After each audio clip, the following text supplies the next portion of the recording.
First, the highlights. Lagos State government's Onje markets to reopen today. Kaduna State government confirms release of 287 abducted school children. And on the foreign scene, voters set to choose new presidents in Senegal. And in sports, 4 Nigerian female wrestlers qualify for 2024 Paris Olympics. Now the news in details. I am Timmy Dayo. Anthony. The Onje discount markets will reopen to Lagosians today, Sunday, March 24.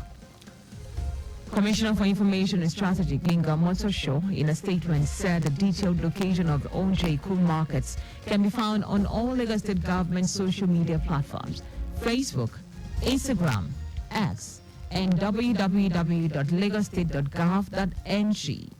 Motosho urged residents to look out for prices of the items displayed in each locality, as they might be slightly different in locations.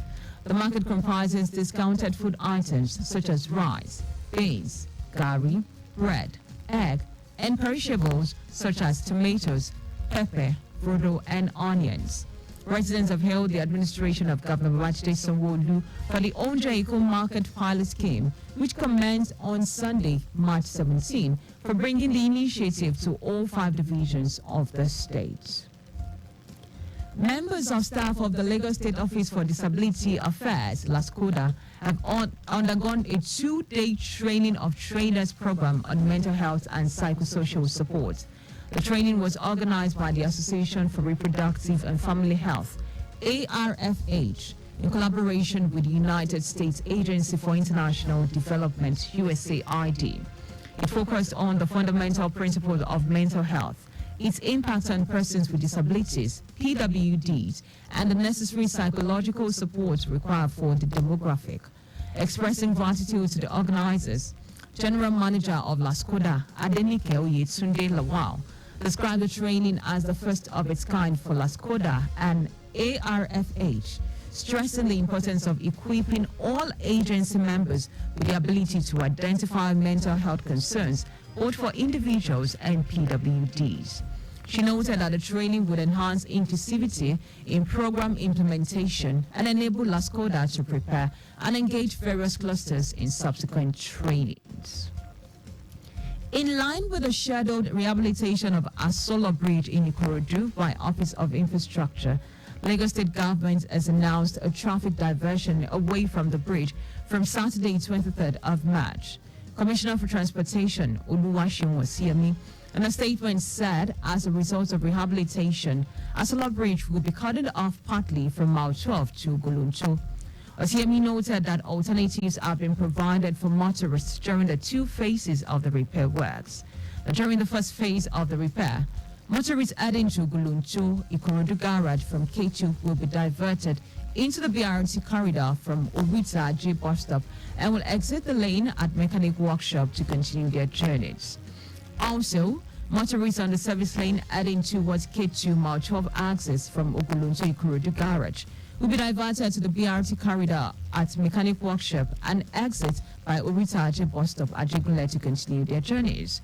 For the second phase of the project, Ikorodu-bound motorists inward Ogulunto Ikorodu Garage from K2 Mile 12 access will maintain the service lane, while the BRT buses will be diverted to the service lane by Ajegunle exits to continue their journeys. Motorists, private and commercial, and BRT buses inward K2 Mile 12 access from Ogulunto Ikorodu Garage will continue their journey through the service lane after the Asolo Bridge, while all BRT buses will be diverted to the BRT lane by Ajegunle Inlet. The Defense Headquarters says it will place the banner containing names and pictures of people it just declared wanted in strategic locations across the country. The Director, Defense Media Operations, Edward Buba, noted that the assistance of relevant agencies in the country will be sought to ensure that the wanted insurgents and terrorists are apprehended.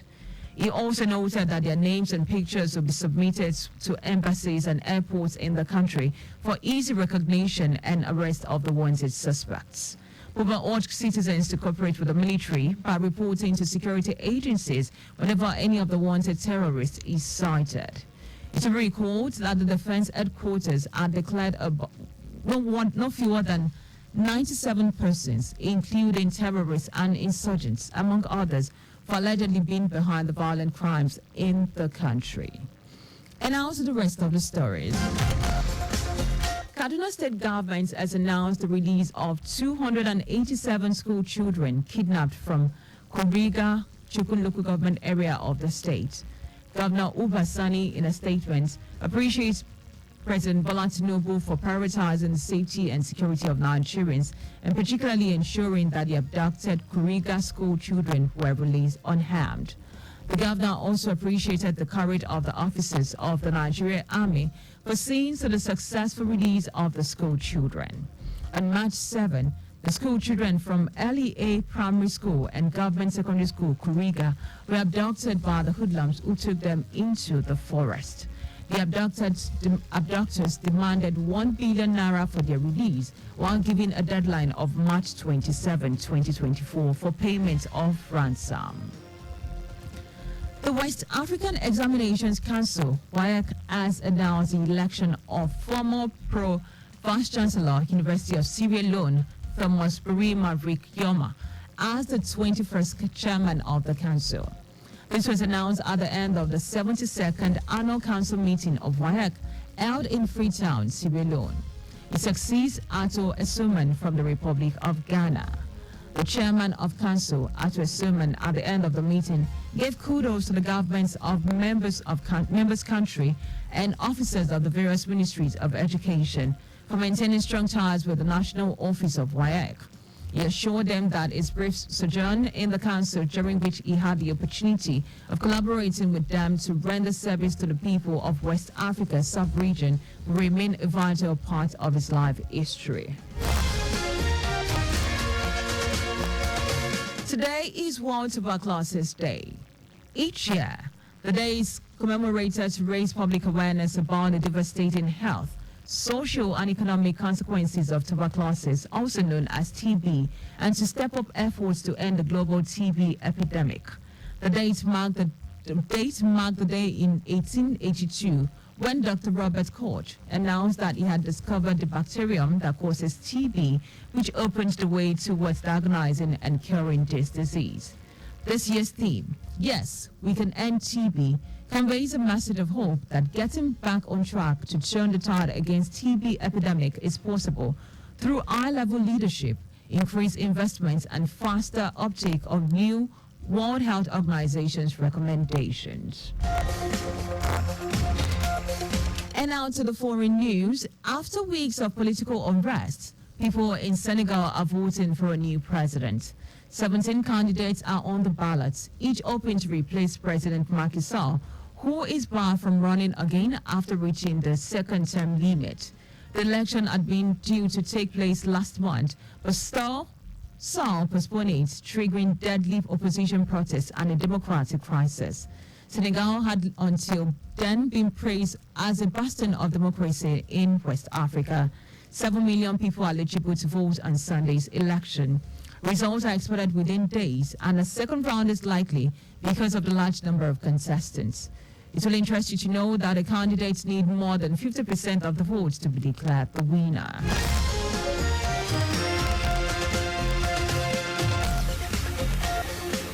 And now to sports. 4 Nigerian wrestlers have qualified for the Paris 2024 Olympic in their various events at the ongoing African Championship and Olympics qualifier in Alexandria in Egypt.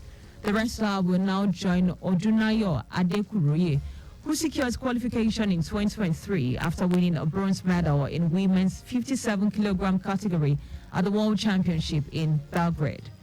They are Blessing Oburududu, Anna Ruben, Esther Kolawole, and Christiana Okunsoya.